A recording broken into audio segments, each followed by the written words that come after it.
वो प्रतिदिन की तरह सुबह उठकर, ये गर्मियों का मौसम, सुबह वक्त से उठकर चल पड़ते थे। जहाँ वो रहते थे उनकी जुलाहा कॉलोनी से लगभग 4-5 किलोमीटर की दूरी पर वो लहर तारा तालाब था। प्रतिदिन वो सैर भी हो जाती थी, स्नान दोनों पति पत्नी वहाँ करके आते थे। वो भले ही मुसलमान बन गए थे लेकिन भगवान शिव को नहीं भुला पाए थे। अंदर से वो फिर भी पुकार उसी अपने इष्ट को ही सुनाते थे। उस दिन नीमा रोती हुई कह रही है, हे भगवान शिव जी,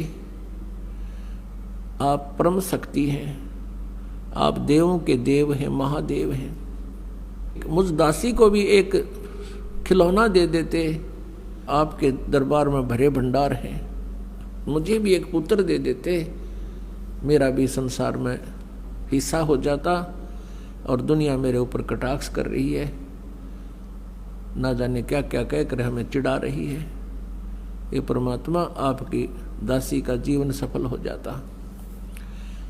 उधर से यूं कहकर वो बहुत जोर जोर से रोने लगी, बहुत हिचकी बंद गई।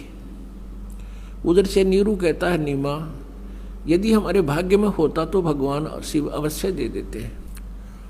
आयु हमारी 60 के आसपास पहुंच चुकी है, वृद्धावस्था ने दस्तक दे दिए हैं और हम अभी भी उसकी तरफ चाह कर रहे हैं। आप ऐसे रोती रहोगी, आपकी आंखें खराब हो जाएंगी। बुढ़ापे में कोई उंगली पकड़ने वाला सहारा हमारा है नहीं, पुत्र भाग्य में है नहीं, तेरी आंखें और नष्ट हो जाएंगी, तू अंधी हो जाएगी।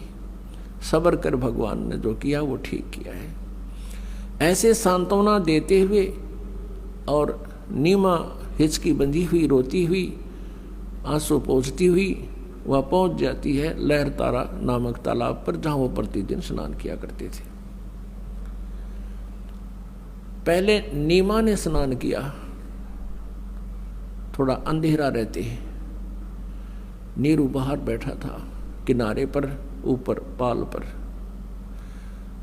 जब नीमा स्नान करके बाहर आ गई, नीरू स्नान के लिए लहर तारा तालाब में प्रवेश कर गया और ऐसे पानी से मल कर नहाने लगा, गोते लगा लगा कर स्नान करने लगा। जो वस्त्र पहन के स्नान किया था नीमा ने, कपड़े चेंज करके वो लहर तारा तालाब में पुनः किनारे पर पहुंची उस वस्त्र को धोने के लिए।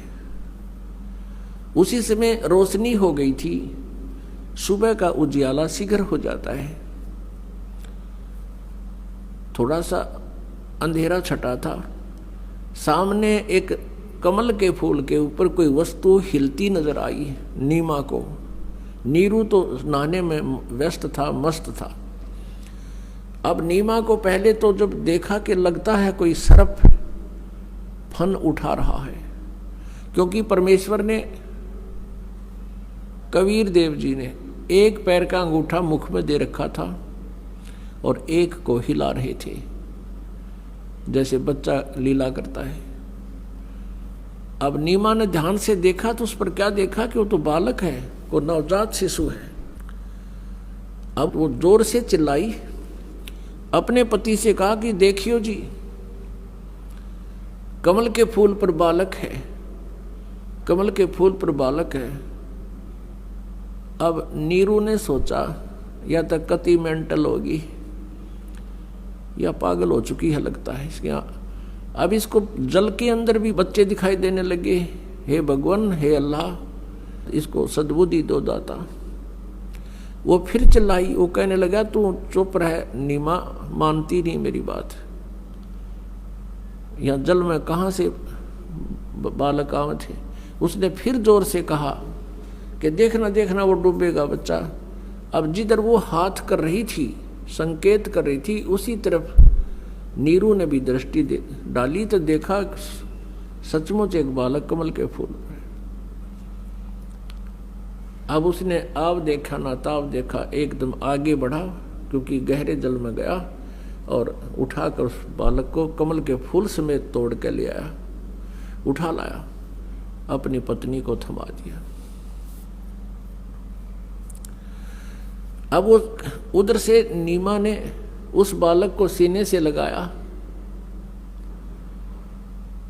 पुण्यात्माओं, जिस परमात्मा की खोज करते करते हमने युग बीत गए और जिस परमेश्वर के गुणों को सुनकर हम गदगद हो जाते हैं और हमारे रोंगटे खड़े हो जाते हैं, उस परमेश्वर को उस प्यारी आत्मा ने पुत्रवत प्यार किया, सीने से लगा, मुंह चूम्या उस बालक रूप परमात्मा का और माथे का लावे, कभी सीने से लगावे, सौ शुक्र मनावे अपने शंकर भगवान की। अब जो सुख उस माई ने होया होगा उस भगवान के टच करने से, स्पर्श करने से, उसका अंदाजा नहीं लगाया जा सकता। हम उनके नाम से इतने गदगद हो जाते हैं, उस मालिक का गुणगान सुनकर ही हमारे रोंगटे खड़े हो जाते हैं। उस माई ने जिस परमात्मा की चाह है, सर्व सृष्टि रचनहार है, और उस मालिक को सीने से लगाया, उसको कितनी खुशी और कितना उसके शरीर के अंदर रोमांच हुआ होगा। उस सुख को वो माई ही वर्णन कर सकती है। उधर से नीरू ने सोचा कि पहले तो हम हिंदू थे, मुसलमान बना दिए, हिंदुओं से संपर्क रहा नहीं, मुसलमानों से अभी हमारी इतनी जानकारी नहीं, हमारे साथ कोई साथी नहीं है, और यदि हम इस बालक को लेकर जाएंगे और जनता को बताएंगे कि कमल के फूल पर हमें मिला, कोई विश्वास नहीं करेगा। उल्टा कहेंगे कि तुम किसी का बालक चुरा लाए हो, हमारी पिटाई भी कर लेंगे और मार मार कर हमारा हुलिया बिगाड़ेंगे और पूछेंगे बताओ किस बहन का तुम ये बालक उठा कर लाए हो,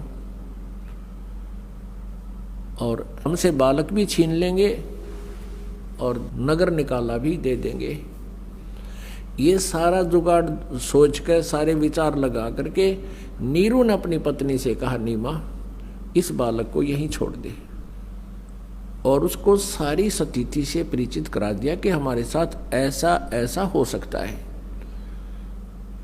तो नीमा ने कहा, जी इस बालक ने ना जाने क्या जादू कर दिया मेरे ऊपर, मैं इसको त्याग नहीं सकती, मेरे बस की बात नहीं।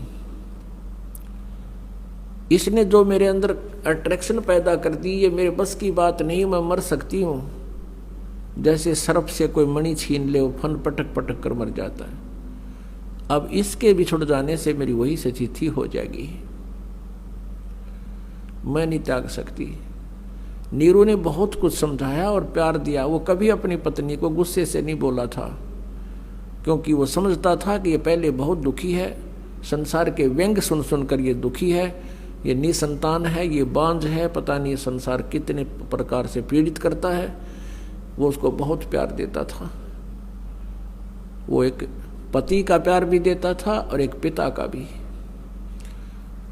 तो उसने उस दिन कहा कि नीमा तू बहुत जिद्दी हो गई है, मेरा नाजायज फायदा उठा रही है, मैं तेरे को आज तक कभी गुस्से से भी नहीं बोला, तो इतनी जिद्दी हो गई है कि आगा पीछा नहीं देख रही है, और ये पिछला हमारा क्या हाल हो गया है, आगे और ना जाने क्या होगा। नीमा नहीं मानी। तो उस दिन पहली बार अपनी पत्नी की तरफ उसने थप्पड़ मारने के लिए हाथ उठाया, रोते हुए, आंखों में आंसू है। तब नवजात शिशु बोलते हैं परमात्मा कि नीरू तुम्हारे लिए मैं आया हूं, मुझे घर ले चलो, तुम्हें कोई कुछ नहीं कहेगा।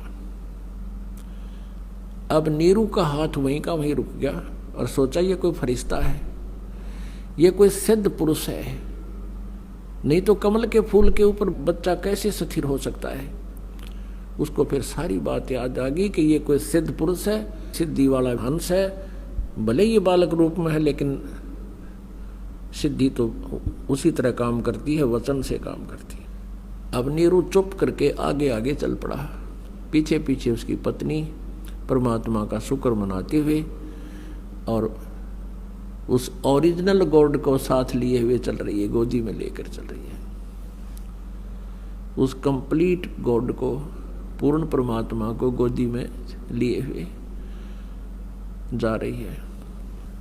अपन आत्मा जो ही नगर में पता चला कि नीरू को लहर तारा नामक तालाब पर कमल के फूल पर एक बालक प्राप्त हुआ है, और उस बालक को जो भी देखता था आश्चर्यचकित हो जाता था। इतना सुंदर शरीर, इतना कोमल शरीर, इतना हैंडसम वो बच्चा कभी कोई देखा ना सुना। उसका नूर आम बालक जैसा शरीर नहीं था, इतना नूर था उनके शरीर पर, इतना परमात्मा का सुंदर शरीर था। तो पूरी काशी में जैसे कहते हैं दावानल फैल जाती है, जंगल की आग बढ़ जाती है बहुत तेजी से। अब पूरी काशी नगरी उमड़ कर आन लगी, गीत गाते हुए, जैसे किसी का ब्याह में जाया करती पहले बहनें गीत गाती हुई, ऐसे झुंड के झुंड आ रहे हैं और वहाँ परमात्मा के दर्शन कर रहे हैं। कोई कुछ कह रहा है, कोई कहता ये तो भगवान शिव का स्वरूप है, कोई कहता ये तो विष्णु जी अवतरित हुए हैं, कोई कहता ये तो ब्रह्मा जैसे खूबसूरत हैं, कोई कहे ये देव है, कोई व्यक्ति कह रहा है कि ये तो कोई गण है, ये कोई भूत प्रेत है, बोलता भी है छोटा सा बच्चा। इस तरह की प्लस माइनस बातें सुनकर नीमा बहुत दुखी हो रही थी। कोई तो भूत कहे था, कोई प्रेत कहे, कोई भैरव बतावे, और कोई ब्रह्मा विष्णु महेश की आत्मा बतावे।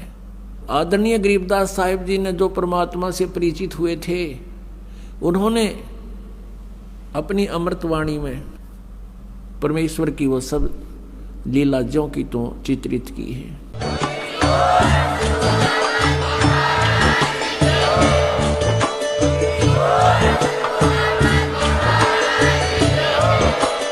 आप सुन रहे थे जगत गुरु तत्वदर्शी संत रामपाल जी महाराज जी के मंगल प्रवचन। अधिक जानकारी के लिए विजिट कीजिए हमारी वेबसाइट www.jagatgururampalji.org। संत रामपाल जी महाराज जी के शुभ आशीर्वाद से पूरे विश्व भर में 500 से भी ज्यादा नाम दीक्षा केंद्र हैं, जिन पर संत रामपाल जी महाराज जी द्वारा ऑनलाइन निशुल्क नाम दीक्षा दी जा रही है। अपने नजदीकी नाम दीक्षा केंद्र का पता करने के लिए संपर्क करें 8222880541।